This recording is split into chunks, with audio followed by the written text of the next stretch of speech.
জনগণের রাজনীতি নাকি রাজনীতির জনগণ, রাজনীতির আয়নায় কতটা প্রতিফলন জনগণের, তাদের অবস্থান কোথায়, সেই হিসেবটি বুঝতে যমুনা টেলিভিশনের রাজনীতির এই আয়োজনে পুরো সময় আপনাদের সাথে আছি আমি রোকসানা আঞ্জুমান নিকোল।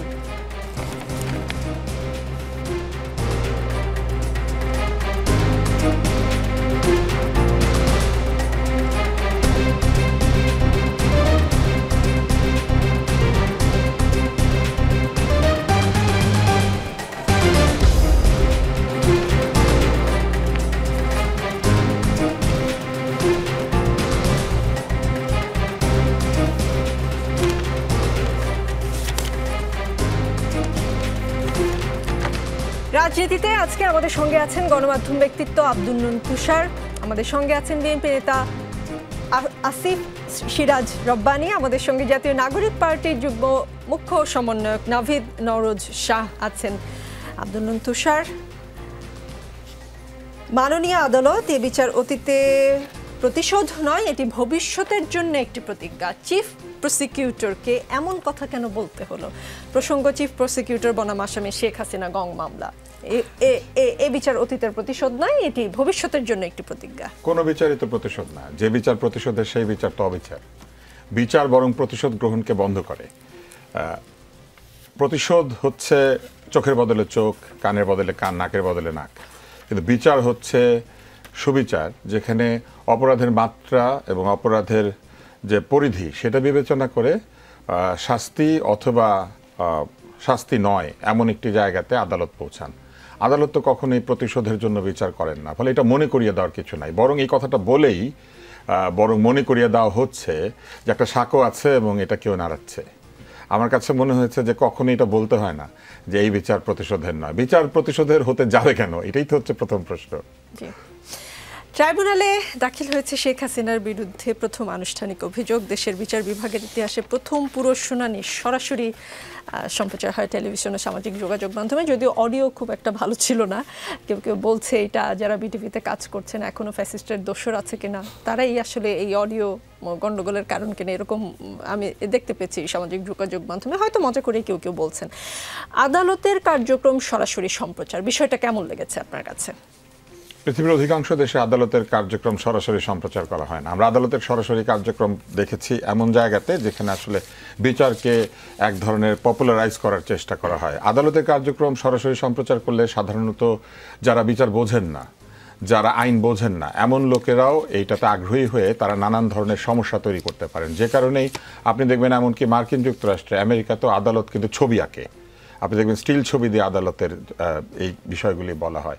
মূলত এই পুরো ব্যাপারটাকে সেন্সেশনালাইজ করার জন্য আমার কাছে মনে হয়েছে যে আদালতের বিচারকে এইভাবে টেলিকাস্ট করতে হয়েছে। আদালত সবার চোখের সামনে বিচার করতে গেলে আদালতের উপরে চাপ সৃষ্টির সম্ভাবনা থাকে। আর আমরা এখন যেটা দেখছি, আদালতের বারান্দা নিরাপদ না, আদালতের মধ্যে ডিম ছোড়ে, আদালতের মধ্যে মানুষের গায়ে হাত দেয়, সেরকম একটা জায়গাতে আদালতের বিচারকে এইভাবে ওপেনলি দেখানোটা আমার কাছে মনে হচ্ছে এটা রাজনৈতিক একটা সুবিধা পাওয়ার জন্য করা হয়েছে। কিন্তু আহতদের পরিবার কেউ কেউ বলেছেন গণমাধ্যমের সঙ্গে যে তারা খুশি, তারা এইভাবে করে বিচারটা দেখতে পাচ্ছেন। আমি তো এই কথাটাই মনে করে দিলাম, যেখানে এক পক্ষ খুশি হবে এক পক্ষ খুশি হবে না। আদালতের এই খুশি অখুশির মধ্যে ঢোকারই কোনো দরকার নাই।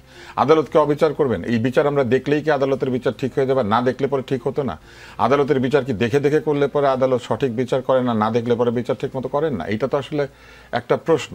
আর এই যেভাবে বিচারটা হচ্ছে, আদালতের যে আইন কানুন সেটা একটা আন্তর্জাতিক আইনের অনুসরণ করে এই আদালতটা তৈরি করা হয়েছে। আন্তর্জাতিকভাবে মানবতা বিরোধী অপরাধ কিংবা যুদ্ধাপরাধ এইগুলি বিচার করার একটা নর্ম আছে, একটা ডেকোরাম আছে, সেইভাবে এটা করা হচ্ছে। পৃথিবীর অন্যান্য দেশে এই ধরনের সব বিচারগুলি কি এইভাবে ওপেনলি প্রচার করা হয়ে থাকে?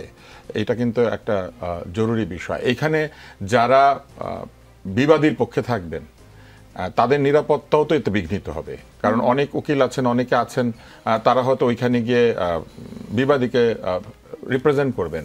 এই ভদ্রলোককে সবাই চিনবে, কোথায় তাকে ডিম মারা হবে এটা কেউ জানে?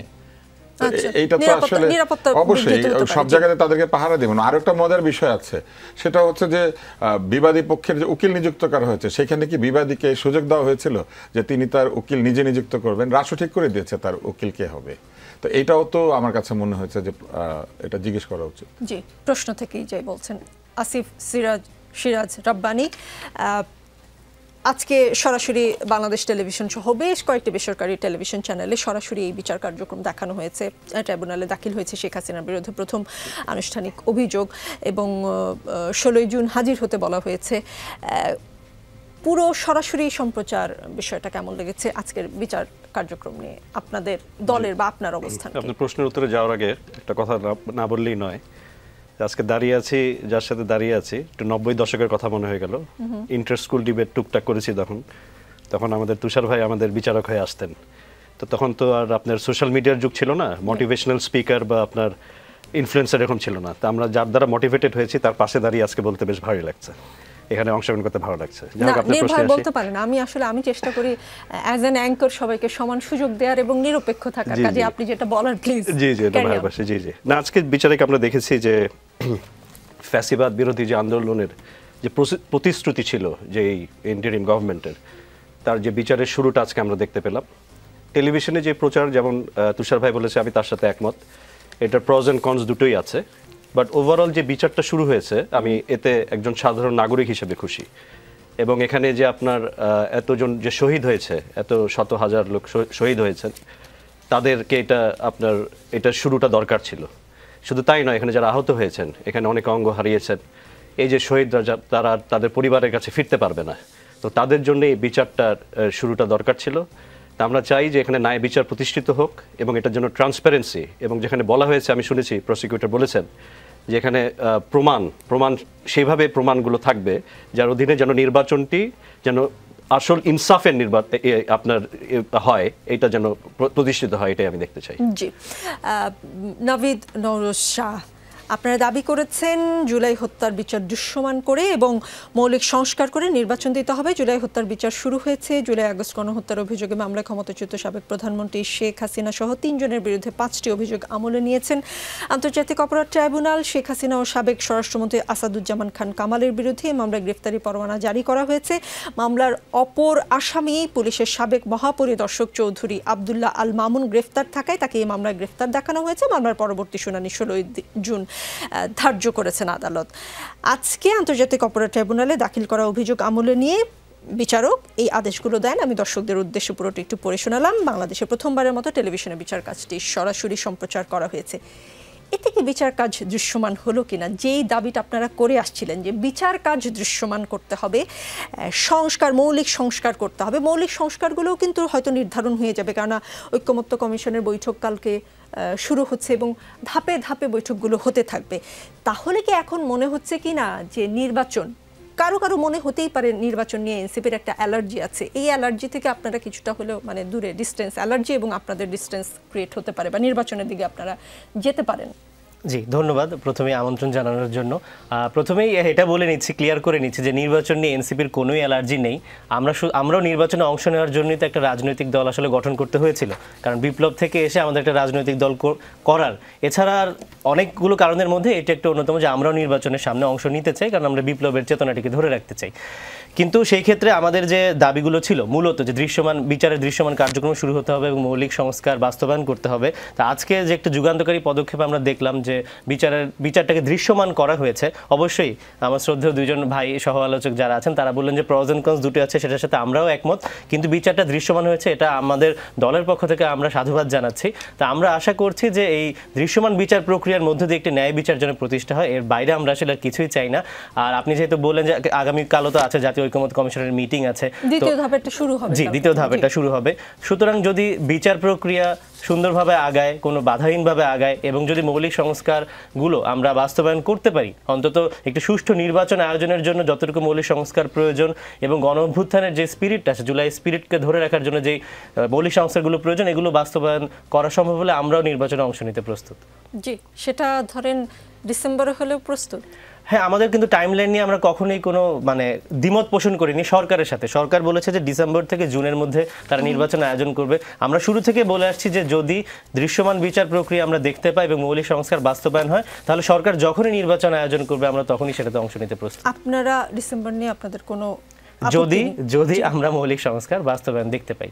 ঠিক আছে, তাহলে ডিসেম্বরের মধ্যে নির্বাচন হতেই হবে এই ধরনের কথা বলা একটি স্থিতিশীল রাষ্ট্রকে হুমকি দেওয়া বলে মন্তব্য করেছেন এনসিপির মুখ্য সমন্বয়ক নাসিরউদ্দিন পাটোয়ারি, এবং তিনি বলেছেন এই ধরনের ভণ্ডামি মাস্তানি থ্রেটের রাজনীতি তরুণ প্রজন্ম মেনে নেবে না।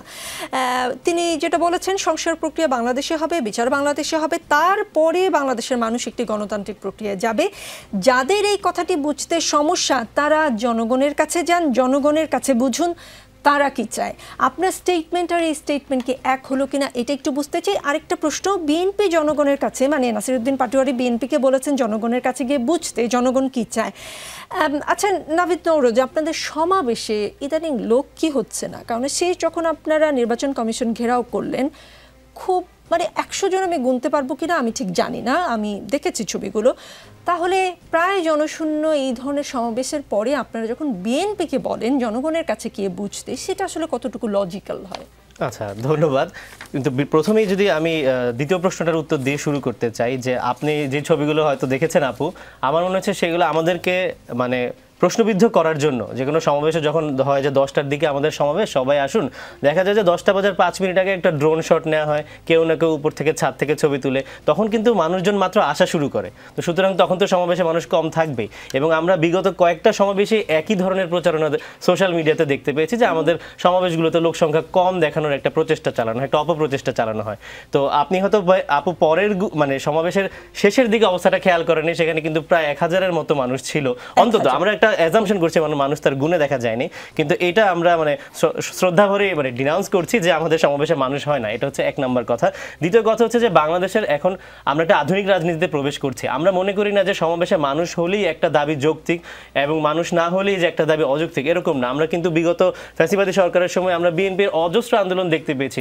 রিজভী সাহেব একা দাঁড়িয়ে থাকতেন বিএনপির পল্টন অফিসের সামনে, কিন্তু তখন কিন্তু আমরা যারা ফ্যাসিবাদ বিরোধী আন্দোলনে ছিলাম ছাত্র জীবন থেকে, আমরা কিন্তু কখনো বলিনি যে এই আন্দোলনটি অযৌক্তিক, কারণ তার সাথে মাত্র 3 জন মানুষ দাঁড়িয়ে আছে, উনি হরতাল পালন করছেন, একা চেয়ারে বসেছে, এরকম অজস্র দৃশ্য আমরা দেখতে পেয়েছি।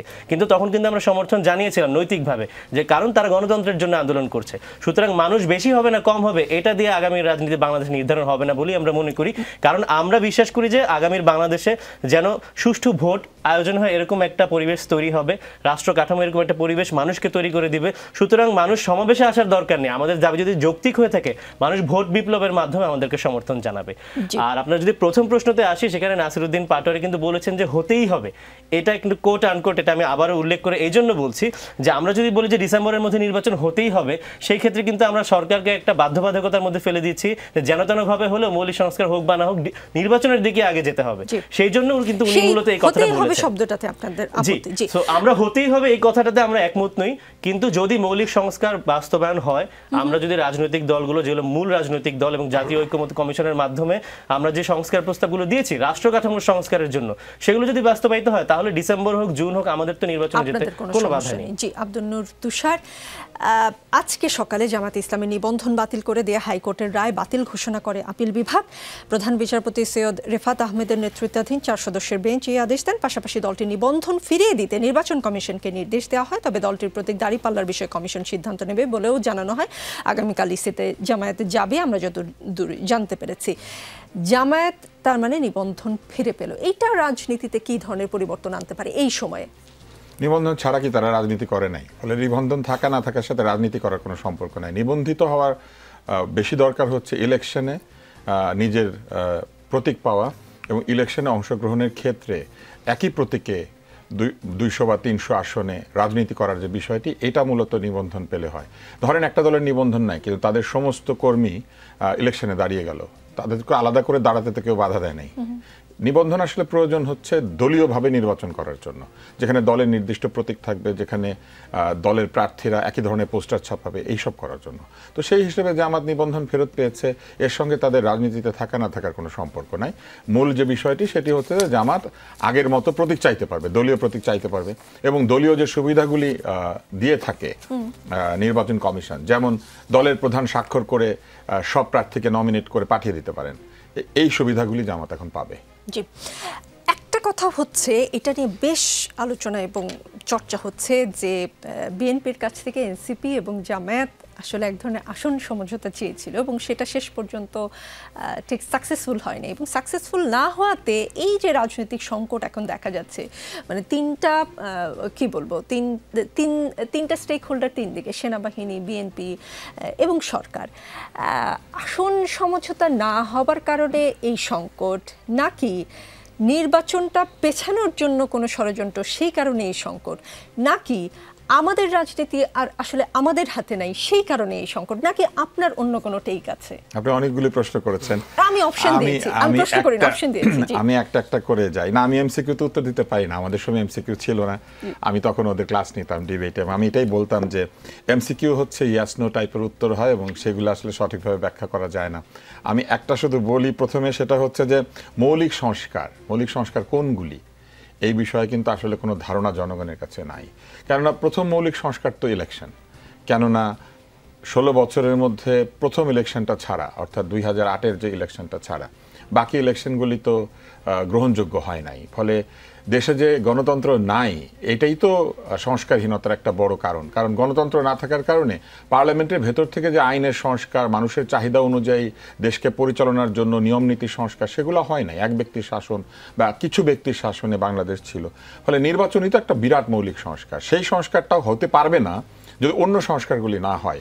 এটা হচ্ছে এক বা আরও কিছু দলের শর্ত। আমার কাছে মনে হয়েছে যে এই দলগুলির শর্ত এই জন্য দিচ্ছেন যে তারা আসলে নির্বাচনের জন্য প্রকৃত অর্থে প্রস্তুত না, যদিও তারা দাবি করছেন। তারা 300 আসনে প্রার্থীর নাম ঘোষণা করতে পারবেন যদি আমরা বলে দিই নির্বাচন যখনই হোক, তারা বলতে পারবেন তাদের 300 আসনের সম্ভাব্য প্রার্থী কারা, বলতে পারবেন না।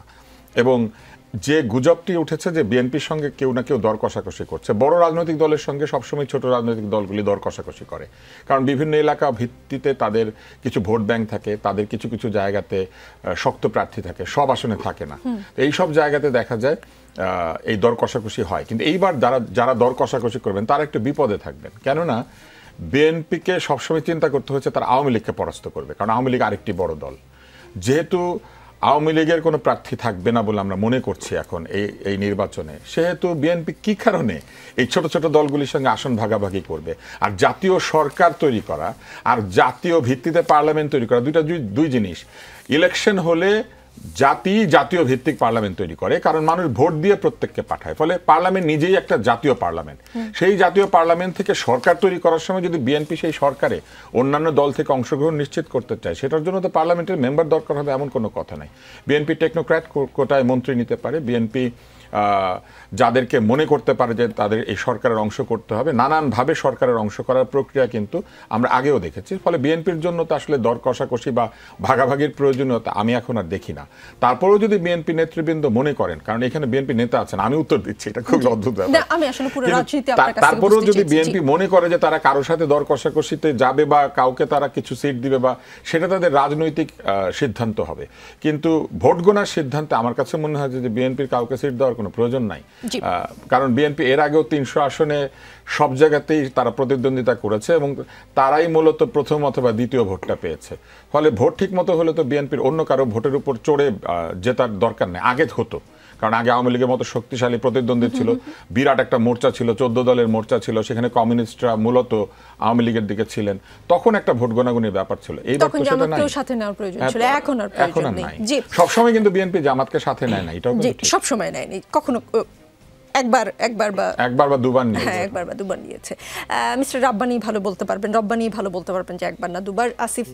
আসিফ সিরাজ রব্বানী 6 সংস্কার কমিশনের দেয়া সংস্কার প্রস্তাব নিয়ে জাতীয় ঐক্যমত্য কমিশনের 2য় দফার বৈঠক শুরু হচ্ছে আগামীকাল। প্রধান উপদেষ্টা কমিশনের প্রধান, তিনি স্বাভাবিকভাবেই থাকছেন আগামীকাল এবং তারপর দলগুলোর সাথে ধারাবাহিক বৈঠকে সংস্কার ও নির্বাচনের প্যাচ কিছুটা কি খুলতে পারে বলে মনে হয় কিনা আপনার কাছে?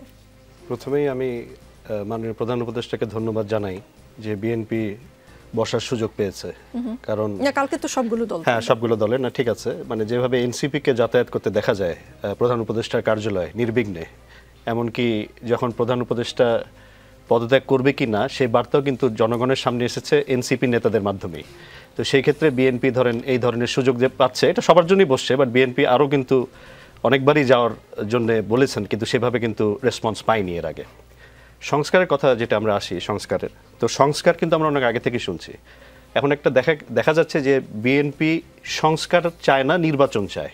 এরকম একটা মুখোমুখি অবস্থানে সংস্কার এবং নির্বাচনকে দাঁড়ানোর একটা অপপ্রয়াস আমরা দেখছি, যেটা কিন্তু সত্য নয়। কারণ বিএনপি সংস্কারের যদি আমরা দেখি, আলী রিয়াজ সাহেবও কিন্তু অন দ্য রেকর্ড মিডিয়ার সামনে বলেছেন, এমনকি মনির হায়দার সাহেব যারা এই আপনার এই কমিশনের সাথে কোঅর্ডিনেটর হিসেবে কাজ করছেন, যে বিএনপি কিন্তু সংস্কার অনেক ডিটেইলড ভাবে সংস্কারটাকে প্রেজেন্ট করেছেন এবং তারা অনেক আন্তরিক সংস্কারের বিষয়ে। তো এটা বলি আমি প্রথম কথা, যে সংস্কারের ব্যাপারে অবশ্যই বিএনপি আন্তরিক, এবং বিএনপিও এই ব্যাপারে যখন ফ্যাসিস্ট সরকারের আমলে, কিন্তু যখন আমরা বারবার বলেছি আমাদের ভারপ্রাপ্ত চেয়ারম্যান জনাব তারেক রহমান সাহেব, সেই আমলে তখন তো সংস্কারের কোনো কথা ছিল না, তখন ফ্যাসিজমের যুগ। সেই আমলে কিন্তু আমাদের নেতা তখন 31 দফা দিয়ে সংস্কার রূপরেখা কিন্তু প্রস্তাব দিয়েছিলেন। কথা মিস্টার রাব্বানী আমরা প্রায় শুনি, এবং এই কথাগুলো আমরা বরাবরই প্রতিটা টক শোতে বা বিএনপি নেতাদের কাছ থেকে শুনি। একটু নতুন কিছু শুনতে চাচ্ছি, কেন আগামীকাল যে বৈঠক হচ্ছে তারপর আপনারা মনে করেন কিনা, কারণ সংস্কার আর নির্বাচনের একটা প্যাচ বা গিট্টু লেগে গেছে, মানে আমি সহজ ভাষায় যদি বলি, এই প্যাচ খোলার কোনো সম্ভাবনা আছে কিনা? আছে কিনা কেন বলছি, আগেই যদি আপনারা এমন কথা বলেন, যেমন আপনাদের দলের স্থায়ী কমিটির সদস্য সালাউদ্দিন আহমদ বলেছেন আগামী 2 জুন প্রধান উপদেষ্টা আবার তাদের ডেকেছেন। ভাবটা আমরা বুঝছি এরকম, আনুষ্ঠানিকতা আর আলোচনার কোনো কমতি নেই, কিন্তু কাজের কাজ নিয়ে কোনো খবর নেই। 2 তারিখে দ্বিতীয় পর্বের আলোচনার আবার শুভ উদ্বোধন হবে। প্রথম পর্যায়ে আলোচনার একবার উদ্বোধন করেছেন, দ্বিতীয় পর্যায়ে আবার উদ্বোধন করবেন, তৃতীয় পর্যায়ে গিয়ে আপনারা এবার আবার এটা একত্র করবেন। এভাবে আপনারা আমাদের সংস্কারের কলা দেখাচ্ছেন।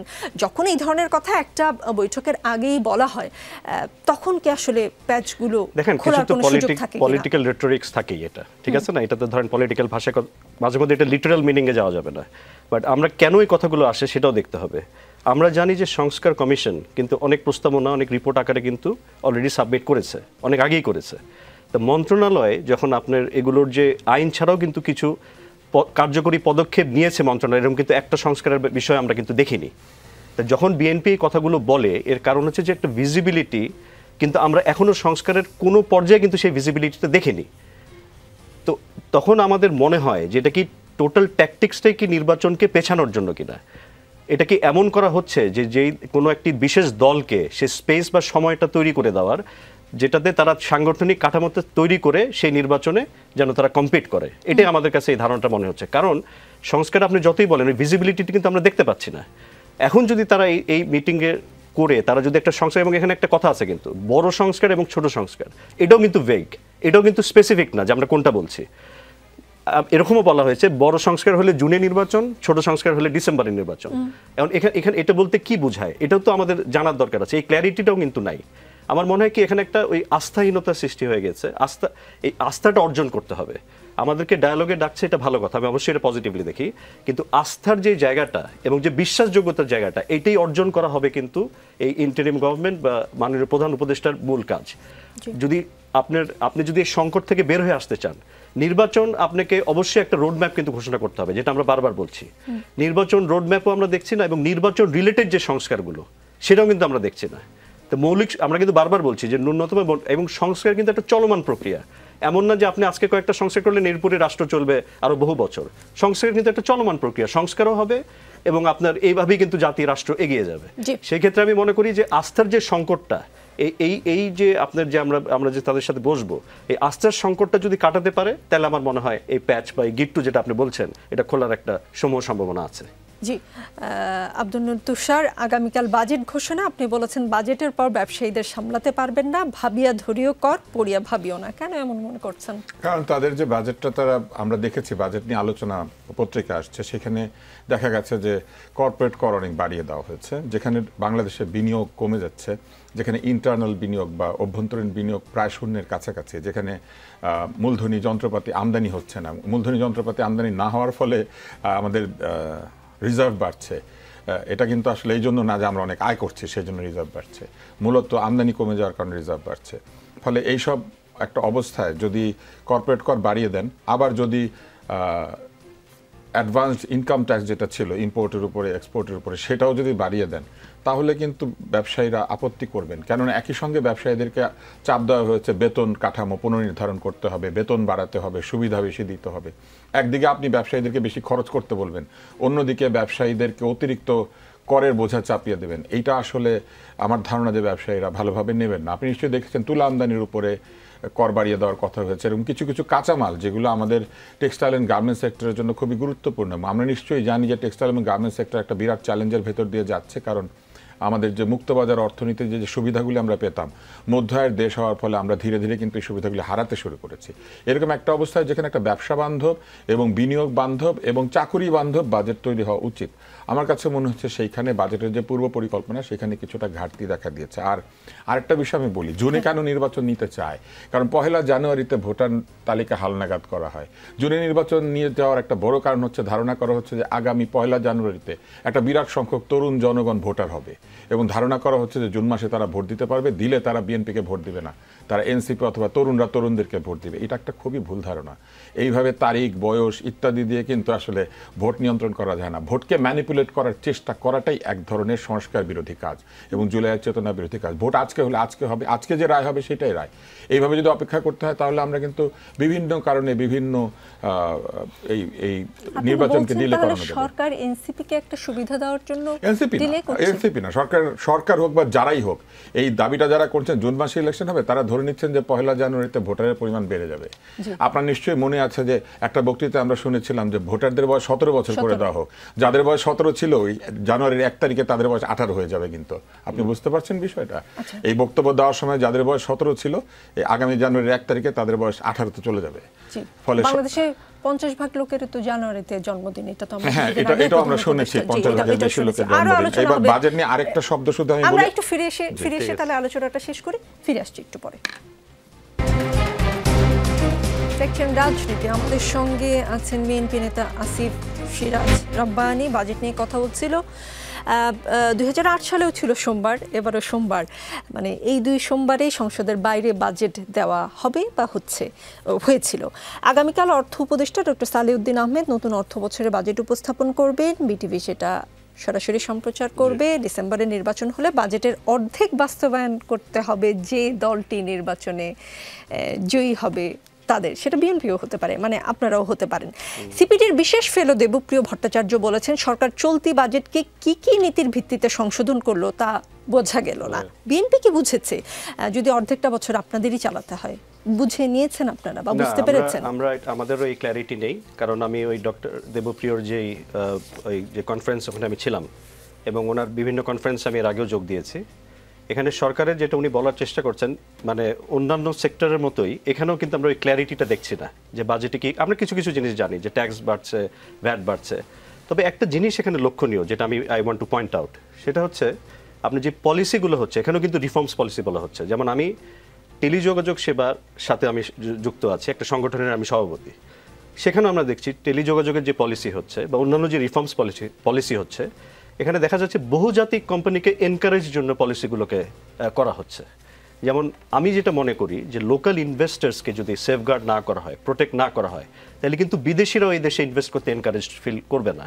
এবং যেখানে দেখেন নির্বাচনের জাস্টিফিকেশন, আমি আপনাকে একটা বলি, যতই সুন্দর প্রেজেন্টেশন করা হোক মিডিয়ার মাধ্যমে, আজকেও চায়নার ইনভেস্টারদের একটা প্রেজেন্টেশন করা হচ্ছিল, খুব সুন্দর আয়োজন, আমি প্রশংসা করি সেটার।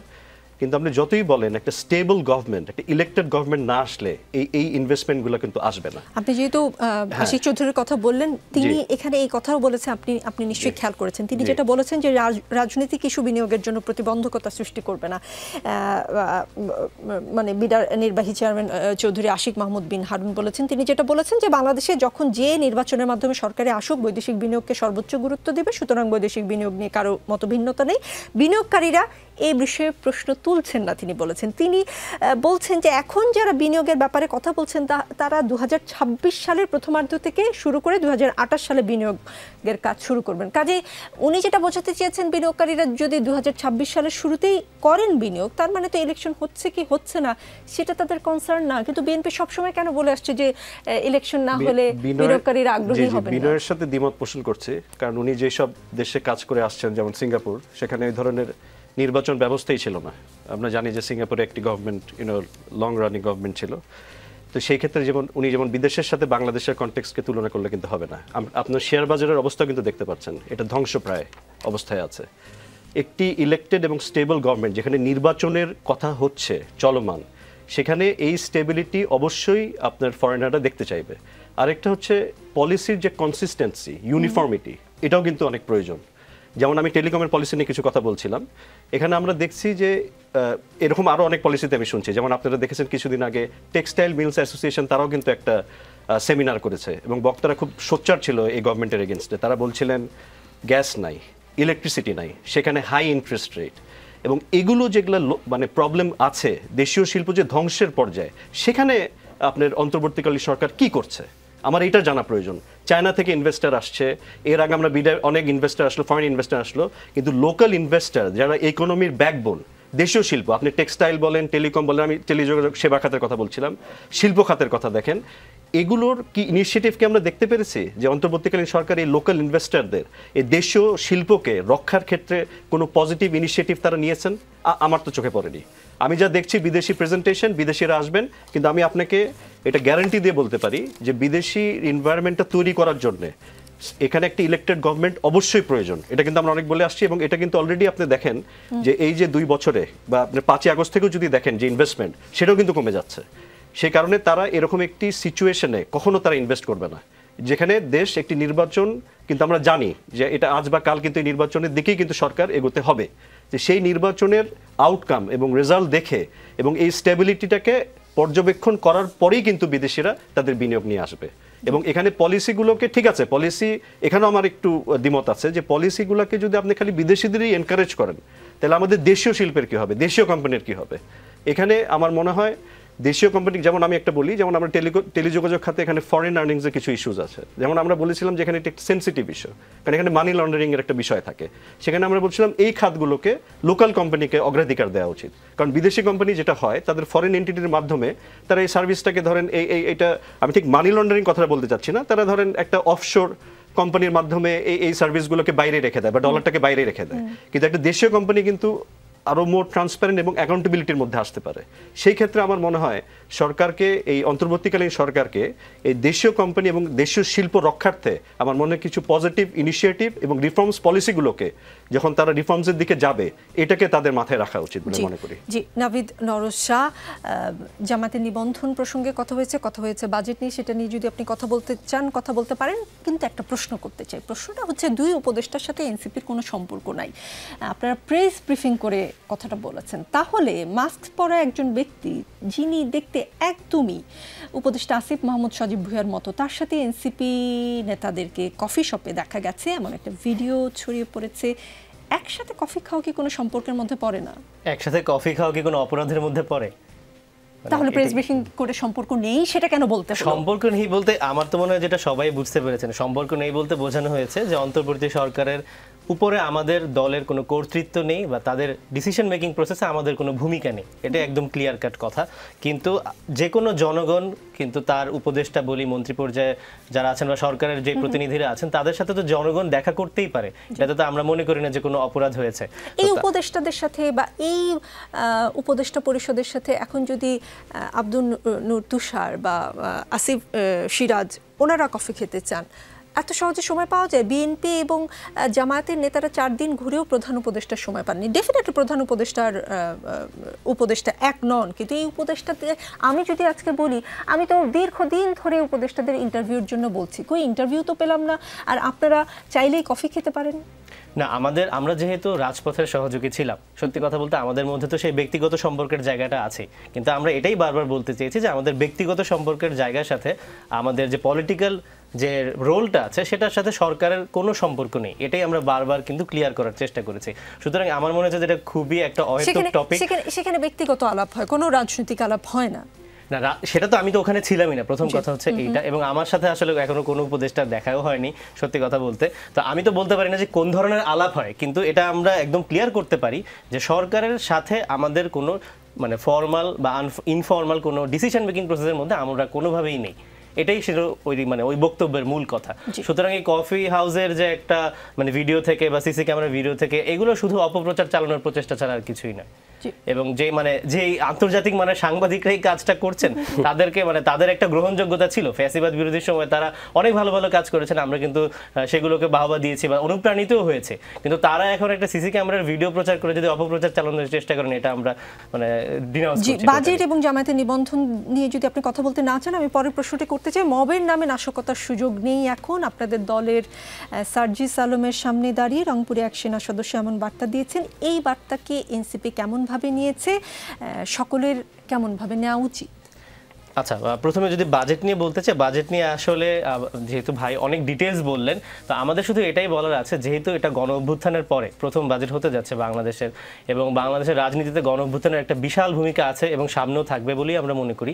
সুতরাং গণ অভ্যুত্থানটা হয়েছিল কিন্তু একটা বৈষম্যহীন বাংলাদেশ গড়ার প্রচেষ্টায়। তা আমাদের আশা থাকবে অন্তর্বর্তীকালীন সরকারের প্রতি, বা দাবি থাকবে যে তারা যেন বাজেট প্রণয়নের সময় এই কথাটা মাথায় রেখেই প্রণয়ন করুন। এবং প্রণয়ন করলেই তো হয় না, আমরা আগেও দেখতে পেয়েছি যে বিশাল বিশাল বাজেট হয় কিন্তু সেটার বাস্তবায়ন মানে কোনো দেখাই দেওয়া মানে যায় না, এবং যে বাজেট বরাদ্দ হয় সেগুলো দেখা যাচ্ছে খরচ করা যাচ্ছে না বা মিস ইউজ হচ্ছে অনেক বেশি। তো আমাদের শুধু এইটুকুই প্রত্যাশা থাকবে যেন একটি বৈষম্যহীন বাজেট হয়, এবং যেই আমাদের যেই মানুষগুলো প্রান্তিক পর্যায়ের মানুষেরা, এবং যে কর্মসংস্থানের অভাবেই কিন্তু আন্দোলনটা শুরু হয়েছিল, কোটা সংস্কার আন্দোলনটা তো একটা কর্মসংস্থান রিলেটেড আন্দোলন, তো সেইগুলোর দিকে যেন সরকার দৃষ্টি রাখে, আমাদের সেই প্রত্যাশাটুকুই থাকবে। আর এরপরের টপিকটা যেটা ছিল যে মবের, রংপুরে যে ঘটনা ঘটেছে, সার্জিস আলমের সামনে একজন সেনা কর্মকর্তা দাঁড়িয়ে বলেছেন মবের নামে নাশকতার সুযোগ নেই এখন। জি, সেটা তো আমরা তো স্বীকার করছি, কিন্তু মানে মব এবং গণপ্রতিরোধ এই দুটো বিষয়কে কিন্তু আমাদেরকে প্রথমত হচ্ছে কি পার্থক্য করতে হবে। এক, দ্বিতীয় বিষয় হচ্ছে কি আমরা কোথাও বলিনি যে আমরা এটাকে ইন্সপায়ার করছি বা আমরা এটাকে আশকারা দিচ্ছি। আমরাও মানে শক্তভাবেই কিন্তু সব জায়গায় বলে আসছি যে এই যে মব তৈরি করে বিশৃঙ্খলা করা হচ্ছে, এটা সম্পূর্ণ বিরুদ্ধে আমরা। এবং বিভিন্ন জায়গায় এখন মব তৈরি হলে কি হয়, লাস্টে গিয়ে দোষটা চলে আসে কি ছাত্রদের উপরে। ছাত্র কারা? ছাত্রদের এখন রাজনৈতিক দল হয়েছে এনসিপি, তাদের উপরে দোষটা চলে আসে। কিন্তু আমরা কিন্তু কোথাও এই পর্যন্ত বলিনি যে মব ক্রিয়েট করতে হবে বা এই ধরনের ক্ষেত্রে। কালকের ঘটনাটাও কিন্তু এরকম ছিল না। কালকের ঘটনাটা যেটা ছিল, এটা একটা ধারাবাহিক ঘটনার পরিপ্রেক্ষিতে একটা অকারেন্স হয়েছে। সেটা ছিল যে আমরা রংপুরে যে জাতীয় পার্টি আছে তারা মানে তাদের অ্যাক্টিভিটি আবার চালানোর চেষ্টা করছিলেন, সেটার বিরুদ্ধে আমরা একটা শান্তিপূর্ণ একটা মিছিল করা হয়েছিল। সেখানে কিন্তু জাতীয় পার্টির সন্ত্রাসীরাই সেখানে প্রথমে হচ্ছে গিয়ে হামলা করেছিল। তার পরবর্তীতে কিন্তু ওই ঘটনার সূত্রপাত হয় এবং সেখানে অবশ্যই একটা মব ক্রিয়েট হয় এবং কিছু মানে তার বাড়িঘর ভাঙতে যায়। সিসি ক্যামেরা দেখা গেছে যে অনেকের হাতে দেশীয় অস্ত্রশস্ত্র আছেন বা ভাঙার যন্ত্রপাতি আছে। তো সেটাকে কিন্তু আমরা মানে টোটালি ডিসকারেজ করেছি এবং আমরাও কিন্তু চাই যে তাদেরকে শনাক্ত করা হোক, তাদেরকে বিচার করা হোক। কিন্তু আমাদের শুধু এটাই বলার আছে যে গত 9 মাসে কিন্তু জাতীয় পার্টি ছিল গত ফ্যাসিবাদের 1 নম্বর দোষর। এটা আমরা একদম দ্ব্যর্থহীনভাবেই বলতে চাই। কারণ এবং জাতীয় পার্টিকে কেন বিচারের আওতায় আনা হচ্ছে না, এটা কিন্তু আমরা বারবার সরকারের কাছে দাবি তুলেছি, আইন শৃঙ্খলা বাহিনীর কাছে আমরা এই দাবিটা রেখেছি।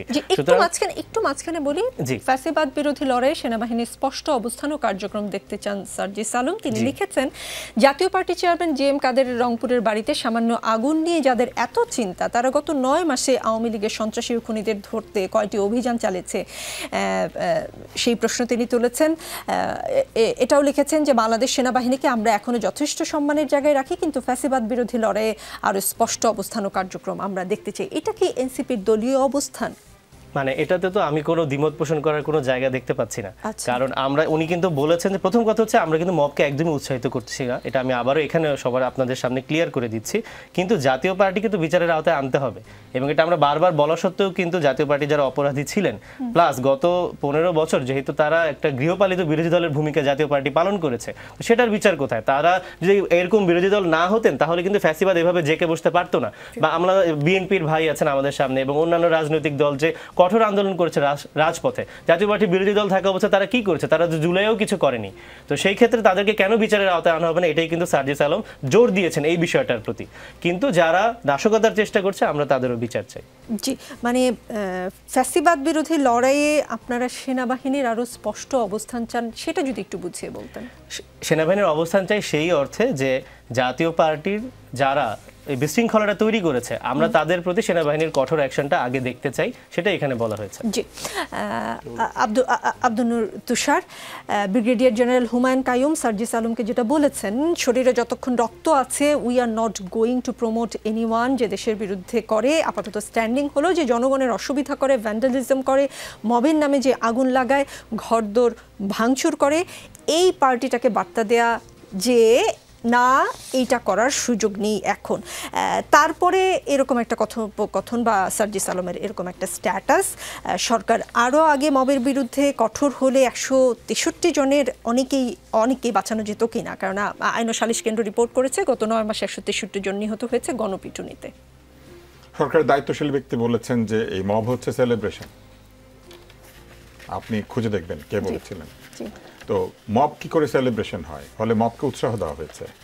যখন বাড়িঘর ভাঙতে গিয়েছে তখন দেখা গিয়েছে যে সরকারি যন্ত্রপাতি পর্যন্ত ব্যবহৃত হয়েছে, এবং তারপরে বলা হয়েছে এটা গণপ্রতিরোধ, যেটা এইমাত্র আমাদের নওরোজ বললেন। আগুন একটা বাড়িতে দেওয়া হচ্ছে, ওই বাড়ি থেকে শুধু ফ্যাসিস্ট এনেবলারই থাকে? ওই বাড়িতে বিড়াল থাকে, কুকুর থাকে, কবুতর থাকে। ওই বাড়িতে আপনি আগুন দিতে পারেন না। কোনো বাড়িতে আগুন দিয়ে ফ্যাসিজম প্রতিরোধ করা যায়? বরং বাড়িতে আগুন দেওয়া হচ্ছে ফ্যাসিজমের পুনরাবৃত্তি। আপনি ফ্যাসিজমকে প্রতিরোধ করবেন আদর্শ দিয়ে, ফ্যাসিজমকে প্রতিরোধ করবেন ভোট দিয়ে, ফ্যাসিজমকে প্রতিরোধ করবেন প্রয়োজনীয় সংস্কার দিয়ে, এবং ফ্যাসিজমকে প্রতিরোধ করবেন যারা ফ্যাসিস্ট তাদের সুবিচার নিশ্চিত করে। বাড়িতে আগুন দেওয়া কি সুবিচার? সামান্য আগুন এটা কি জিনিস? আপনি আমাকে বলেন, রানা প্লাজাতে ভেঙে পড়ে গিয়েছিল, রানা প্লাজার মালিক যদি আওয়ামী লীগ হতেন, আমরা কি বলতাম যে রানা প্লাজা ভেঙে পড়ে গিয়েছে, ভালো হয়েছে? কারণ ওখানে যারা চাকরি করতো তারা তো আর আওয়ামী লীগ করতো না। বরং আমরা দেখেছি তখন ফ্যাসিস্টের মন্ত্রী বলেছেন যে পিলার ধরে কেউ ঝাঁকিয়েছে। এই বক্তব্যগুলাই কিন্তু এক ধরনের ফ্যাসিজম। যখন আপনি আগুনকে বলেন সামান্য আগুন, আপনি যখন কারো বাড়িঘরে ঢুকে পড়াকে বলেন যে এটা হচ্ছে প্রতিরোধ, বাড়িঘরে ঢুকে পড়া তো গণপ্রতিরোধ না, বরং সত্যিকার যারা সংস্কার চায় তারা দেশের সুবিচার নিশ্চিত করবে, তারা পুলিশ, সেনাবাহিনী বা অন্য যারা আছেন যারা আইন শৃঙ্খলা রক্ষার দায়িত্বে তাদেরকে ব্যবহার করবেন সুবিচার নিশ্চিত করার জন্য। কেউ ধরা পড়লেই তাকে আপনি ছাড়াতে চলে যান। ছাড়াতে চলে যাওয়ার অধিকার কোন সংবিধান কিংবা কোন আইন দিয়েছে যে আপনি চলে যেতে পারেন কাউকে ছাড়াতে, এবং ছাড়ানোর জন্য আপনি সেখানে তদবির করতে পারেন? এটাই তো তদবির। এই তদবিরের বিরুদ্ধেই তো জুলাই বিপ্লব হয়েছিল। ফলে আমি মনে করি না যে কোনোভাবে ভ্যান্ডালিজম সহ্য করার কোনো জায়গা রয়েছে, কারণ বাংলাদেশের যে কোনো সরকার এবং সরকারি প্রতিষ্ঠানের প্রধান শপথ হচ্ছে জনগণের জান এবং মালের নিরাপত্তা প্রদান করা। জান এবং মাল এই দুইটা কোনো বার্গেনিং এর বিষয় না।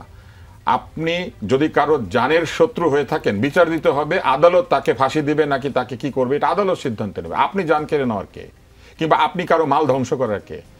এই দুইটাই হচ্ছে আদালতের এখতিয়ারভুক্ত। আদালতের এখতিয়ারকে উড়িয়ে দিয়ে নিজেদের হাতে এখতিয়ার নিয়ে নেবেন আর বলবেন যে এটা সুবিচার, এটা গণপ্রতিরোধ, এইটা ফ্যাসিস্টদের বিরুদ্ধে সংগ্রাম। বরং এটা ফ্যাসিস্টেরই আচরণ। ফ্যাসিস্ট এই আচরণ করে সারা দুনিয়াতে।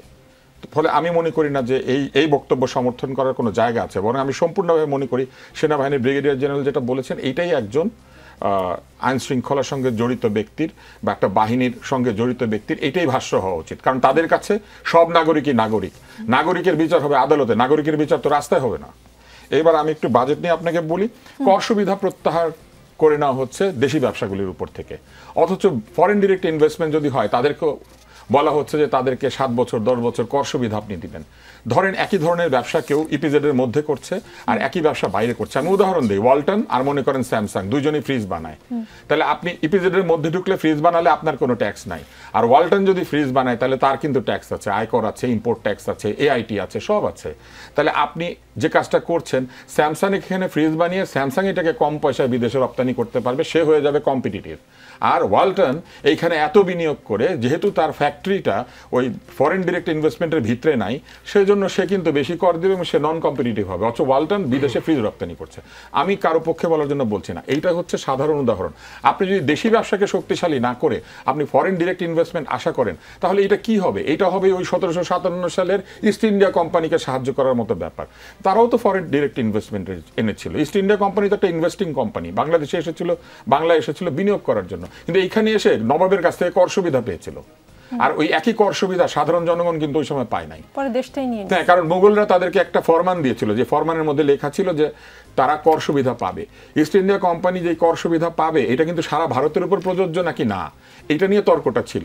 এবং বাংলার সুবেদার বলেছিলেন যে না, এইটা সারা ভারতের জন্য না, এটা শুধু একটা নির্দিষ্ট এলাকার উপর। এইটা নিয়ে তর্ক হয়েছিল। ইতিহাস পড়তে হবে তো, ভূগোল পড়তে হবে তো। আপনি ফরেন ডিরেক্ট ইনভেস্টমেন্ট মানে যে টাকা নিয়ে আসলো তারই আমি এখানে বিনিয়োগ করতে দিব? আমাকে তো দেখতে হবে যে ওই কোম্পানিটাকে আমার লোকাল কোম্পানির সঙ্গে কম্পিট করে কিনা, সেটা দেখতে হবে। তারপরে দেখতে হবে তারা যে টাকাটা নিয়ে আসছেন তারা এই দেশ থেকে লোন নেবেন নাকি বিদেশ থেকে টাকা আনছেন। অধিকাংশ ফরেন কোম্পানি এখানে এসে আমাদের লোকাল ব্যাংক থেকে লোন নেয়। জিজ্ঞেস করেন এই টেলিকমের সাথে ছিল, গ্রামীণ ফোনের টাওয়ারগুলোকে বিদেশ থেকে টাকা এনে বানিয়েছে নাকি এইখান থেকে ব্যাংকের থেকে লোন নিয়েছে?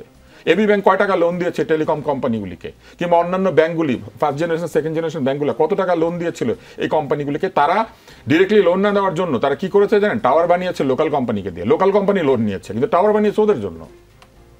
Ultimately, they used our fund to increase their business, to expand their business. ওই একই সুবিধা কি বাংলাদেশের কোনো কোম্পানি পেতো বা পেয়েছে? ফলে এই জিনিসগুলি অবশ্যই খেয়াল করতে হবে। আপনি আরেকটা জিনিস দেখেন, জমি জমা এবং ফ্ল্যাটের বেচা বিক্রির উপরে ঠিকই আগের মতো এই আয়কর সুবিধা আছে। অপ্রদর্শিত অর্থ আপনি জমি জমা ফ্ল্যাট কিনে দিয়ে দিতে পারবেন। কারা জমি জমা ফ্ল্যাট বেশি বেশি বিক্রি করছে এখন? যারা পালিয়ে গেছে তারা। ফলে তারা এখন জমি জমা বিক্রি করবে, এখানে করটা কমিয়ে দিচ্ছে। কিনবে কারা? যারা এখন নতুন পয়সা কামাচ্ছে। আপনি নিশ্চয়ই দেখেছেন পত্রপত্রিকাতে প্রচুর লোক হঠাৎ আঙ্গুল ফুলে কলা গাছ হচ্ছে।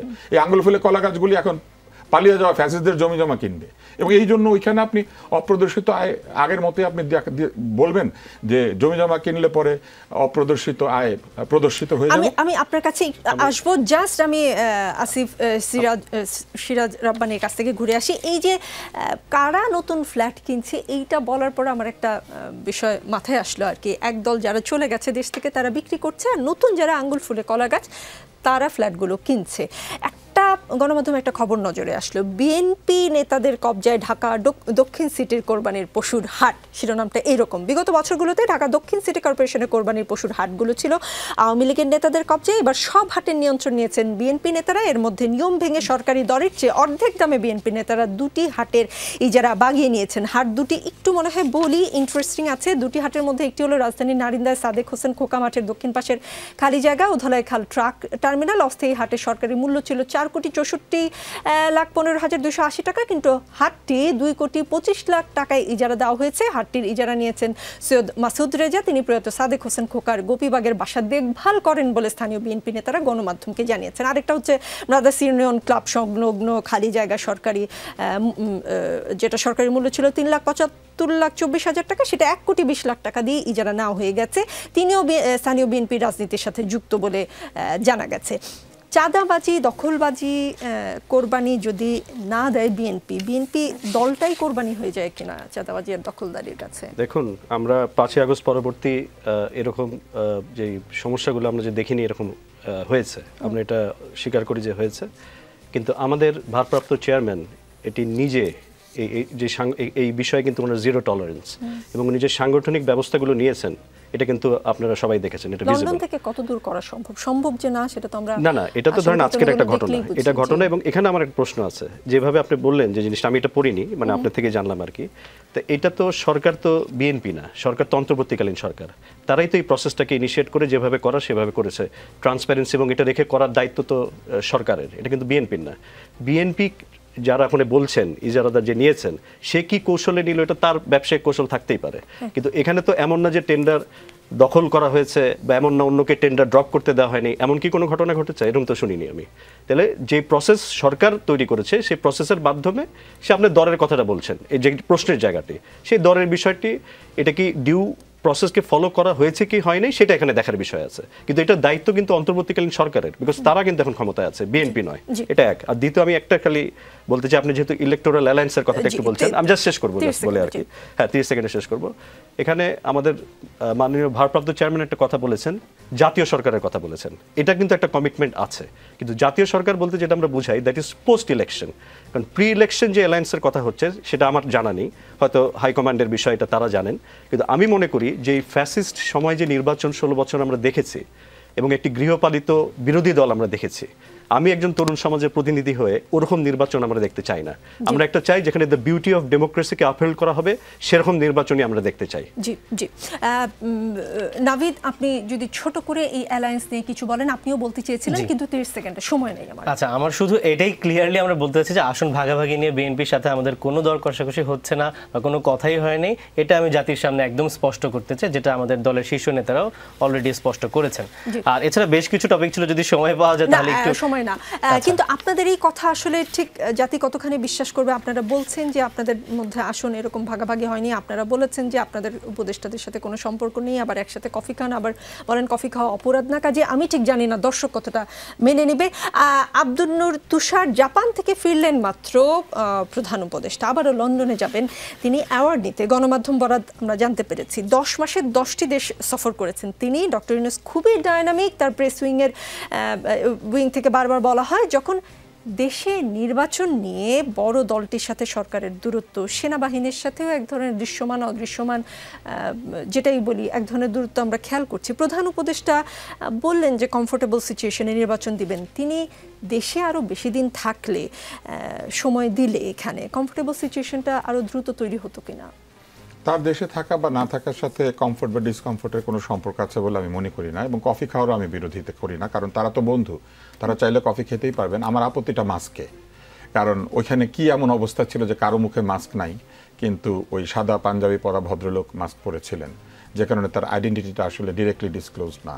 আমার এইখানে আপত্তি যে মাস্ক পরিহিত এই ছবি আমরা দেখতে চাই না। কফি খাবেন একদম ওপেনলি, মধুর ক্যান্টিনে বসবেন, গ্লোরিয়া জিন্সে বসবেন, নর্থ এন্ডে বসবেন, যেখানে খুশি বসবেন, মানুষ দেখবে আপনারা কফি খাচ্ছেন। রাতের গভীরে এবং মানুষকে ঢেকে রাখার জন্য শুধু একজন ব্যক্তি মাস্ক পরে বসে থাকলে অবশ্যই সেখানে আমার আপত্তি আছে, জনগণের আপত্তি আছে। আর প্রধান উপদেষ্টার বিষয়ে আমি বলি, আন্দোলনের সময় তিনি ফ্রান্সে ছিলেন, অলিম্পিকে ছিলেন, এবং আমরা পরে দেখেছি তিনি চিকিৎসা করছিলেন, এবং তিনি আসলে সারা পৃথিবীতে সমাদৃত, তিনি সারা পৃথিবী থেকে দাওয়াত পান, তিনি যেতে পারেন। কিন্তু আমি শুধু এতটুকুই বলতে চাই যে তার যাতায়াতের সঙ্গে সরকারি অর্থের কোনো সংযোগ থাকলে, সেইটার সাথে যদি তার কোনো ব্যক্তিগত বক্তৃতা বা তার কোনো ব্যক্তিগত পুরস্কার বা কিছু জড়িত থাকে, তাহলে সেটা সরকারি অর্থে না হওয়াই ভালো। জি, সরকারি অর্থে নাও বোধহয় এগুলো। নাভিদ, আপনার কাছে একদম ছোট সময়ের জন্য আসি, যদিও প্রডিউসার বারবারই বলছেন সময় শেষ, এই প্রশ্নটা করতেই চাই। যেটা আজকে সাংবাদিকদের বলেছেন উপদেষ্টা মোহাম্মদ ফাজুল কবির খান, যে অধ্যাদেশের মানে সরকারি চাকরি অধ্যাদেশ 2025-এর অধ্যাদেশের কিছু বিধানের অপপ্রয়োগের আশঙ্কা রয়েছে। আমি অধ্যাদেশটা দেখেছি, উপদেষ্টা পরিষদের কয়েকজনের নজরে এই জিনিসটা এনেছি, কিন্তু কিছু প্রভিশন আছে যেগুলো অপপ্রয়োগের সম্ভাবনা আছে। আপনারা এনসিপি থেকে বলা হয়েছিল যারা আন্দোলন করছিল ফ্যাসিবাদের দালাল, সচিবালয়ে কু করা হচ্ছে, এসব বলেছেন। এখন যে একজন উপদেষ্টাই বললেন যে তিনি অপপ্রয়োগের আশঙ্কা করছেন, তাহলে প্রশ্নটা যদি আরেকটু ডেসক্রাইব করতেন। সরকারি চাকরি অধ্যাদেশ 2025 যেটা নিয়ে আন্দোলন হচ্ছে সচিবালয়ে বেশ কয়েকদিন ধরে, আজকে উপদেষ্টা মোহাম্মদ ফাজুল কবির খান বলেছেন তিনি এই অধ্যাদেশের কিছু প্রভিশনে দেখছেন যে অপপ্রয়োগের সম্ভাবনা আছে, মানে আশঙ্কা করছেন তিনি। তার মানে আন্দোলনকারীরা যেটা বলছেন তার সাথে আংশিক তাকে মনে হয়েছে তিনিও মানে তাদের সাথে সহমত। কিন্তু আপনাদের দল থেকে বলা হয়েছিল এই যারা আন্দোলন করছে তারা ফ্যাসিবাদের দালাল বা সচিবালয়ে কু করা হচ্ছে।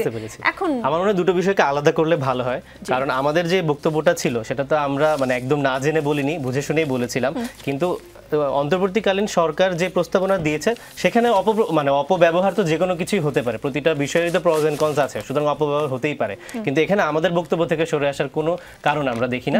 এবং অবশ্যই এখনো এই রাষ্ট্র কাঠামোতে এবং সচিবালয়ে ফ্যাসিবাদের দোষরা বসে আছে, এবং তাদেরকে যদি উৎখাত না করা হয় আমরা সামনের বাংলাদেশ একটি ফ্রি অ্যান্ড ফেয়ার ইলেকশন থেকে শুরু করে কোনো কিছুই আমরা ফ্রি অ্যান্ড ফেয়ার দেখতে পাবো না। জি, রাজনীতির আলোচনা চলবে, আগামীতে আবারও দেখা হবে।